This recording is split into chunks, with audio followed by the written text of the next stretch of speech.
season debut. It's a little weird making it this late in the year, but yeah, good to be back. Everything's feeling good.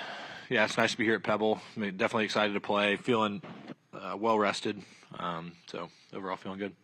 There was a lot of sitting around at first, but after that, I was able to get moving fairly quickly. But I definitely had it was good and bad. It was frustrating to be sitting at home, not being able to play golf, but we got some good time at home. Just us three. It's pretty rare for me to be at home throughout the day without really having much to do. I couldn't really work out at first. There wasn't really a whole lot I could do, so it was nice, uninterrupted time for us at home, but it was definitely still frustrating, watching golf on TV and not being able to play. Last week, at the beginning of the week, I kind of, made more of a conscious effort to hit a lot of balls when I was first getting back into it, just because everything had healed properly and I was in a good spot and got some freedom from the doctor. And basically, I wanted to push myself pretty hard at home to make sure that I wouldn't have a flare up here on the road, if that makes sense. And so kind of try to work out some of that soreness and the scar tissue and stuff that goes in there after surgery. So I tried to push myself pretty hard in the cold last week, and it continued to get better and better each day. And so I figured I might as well come back out and start playing. Well, so when you make raviolis, we wanted to make them from scratch, and so you roll the dough and you got to cut the dough. But we were at a rental house, so we didn't have the right tools, and the only thing there was a wine glass that we found, and I had my hand on top of it and it broke. Which, side note, I've heard nothing but horror stories since this happened about wine glasses. So be careful. Even if you're like me and you don't drink wine, you got to be real careful with wine glasses. But yeah, and so it broke, and the stem kind of got me in the hand. So it's one of those deals where, it's truly, I can't live in a bubble. Got to live my life, and accidents happen, and it could have been a lot worse. I actually talked to somebody who did the exact same thing, and the stem went straight through their hand.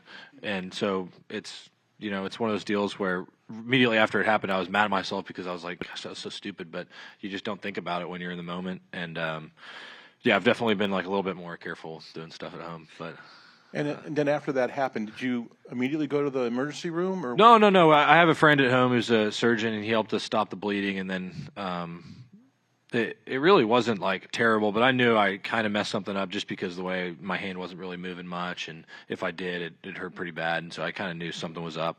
And we were planning on leaving the next day anyway. So since it didn't continue bleeding, he stopped the bleeding pretty quickly. It was maybe 15 minutes or so, and got hold of a guy who helped me with my thumb about 10 years ago. I had a hand guy at home who works with my friend who's a hip surgeon, and he kind of helped facilitate what to do. And then he was actually out of town, so I had another guy at home do the surgery that we referred to, and he did a great job. I was able to heal pretty quickly, and yeah, I'm just very thankful that the community around me at home kind of sprung into action pretty quick and got the ball rolling. I'm sure my friends didn't want to help me stop the bleeding in my hand on Christmas Day, but they jumped into action pretty quick, and yeah, they were able to help me really fast. I'm really, really thankful for the support system at home. I think in terms of reflection, since I did have some more off time at home, I did go back and watch a bit of the tournaments that it played in, and I wasn't necessarily watching the finishes, but I was just kind of watching, throughout the course of the event, and just thinking about what I was feeling at the time and how my brain was working, and just kind of going over things to remind myself of the tournaments and stuff, because I really do have my memory is not that great, and so a lot of the shots and a lot of the way the tournaments went, I remember the last bit of it, but I didn't remember what led to the point of being in the lead or close to the lead. So it was good to go back and watch some speed rounds and stuff like that, just to see how I managed my way around the course and stayed patient. And there's a few tournaments I look back at that I was the thing that stuck out the most was that I never really overreacted to stuff. I kind of stayed in it and kind of waited for my moment to get hot, and sometimes I got hot and was able to get up the leaderboard and win, and then other times I didn't, and I still had a decent finish. So most of it was just reminding myself of how to kind of play tournament golf, just because I've been off for a bit.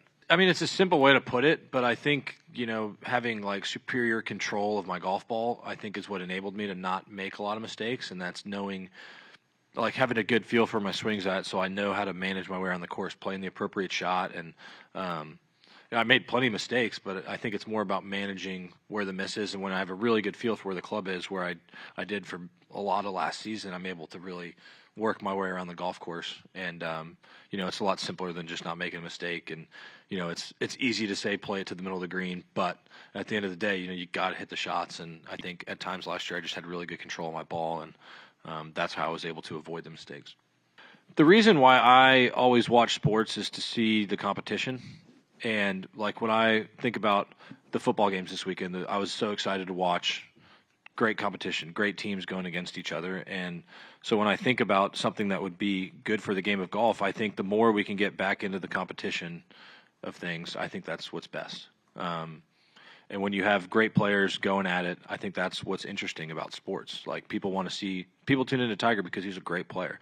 And Tiger, his golf clubs always did his talking for him. He wasn't going out and trying to do anything extra or try and put on a show. He was going out there to compete and play golf. And it was electric at times because he would kind of go nuts when things would go well. But he also was really, really good at going crazy and getting right back into a different state of mind like that.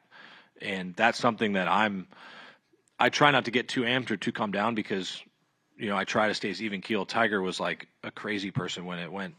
Like you'd see him go nuts, and then by the time he'd get his ball to the hole, and it was like, psh, like that. And so I try to not turn down many media requests. I always come in, do press conference each week. I very rarely will ever turn down interviews after the round. I think being open and honest when you're answering questions is always a good thing. I try to be as honest as possible, but there are certain aspects of my life that I like to keep private. I never strive to be an entertainer. I always loved playing golf. And, this is what I love to do is come out here and compete. And if people want to watch and enjoy, then, come on out and have a good time. But I'm not going to put on a show or do anything crazy to try to get more people to watch me. I'm just trying to come out here and do my thing. But I think Justin did bring up some good points about being open to doing a bit more stuff. But at the end of the day, I think what people like is competition. And I think the more we can stop talking about all the other BS that's going on in the game of golf, the more we can get back into, we're playing Pebble Beach this week. And, I'm sure a lot of the media, a lot of the talking points in here about pace of play and TGL and all this other stuff, and we're playing Pebble Beach this week. It's one of the most beautiful, iconic golf courses in the world, and we got some of the best players in the world here competing. Like, let's soak that in.